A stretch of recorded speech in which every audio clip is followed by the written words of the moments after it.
ডিস্টেন্সটাকে x2 distance বলছি, যে q1 থেকে দূরত্ব কত x1 এন্ড q2 থেকে দূরত্ব কত, q2 থেকে দূরত্ব হচ্ছে x2।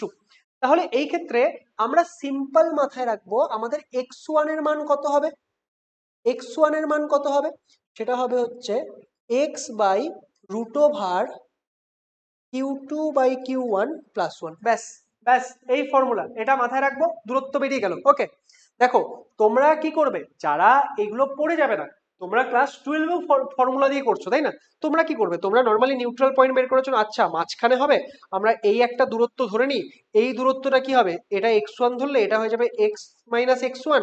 এবার আমরা এটার জন্য এখানে ইলেকট্রিক ফিল্ড বের করব, এটার জন্য এখানে ইলেকট্রিক ফিল্ড বের করব, সেই দুটো ইলেকট্রিক ফিল্ডকে আমরা সমান লিখবো, এন্ড তারপর আমরা মোটামুটি 10 লাইনের একটা ইকুয়েশন সলভ করব। তারপরে গিয়ে আমরা কি করব, তারপরে গিয়ে আমরা এক্ষেত্রে পাবো হচ্ছে কোথায় আমাদের নিউট্রাল পয়েন্ট। তো এগুলো আমরা বোর্ডে করছি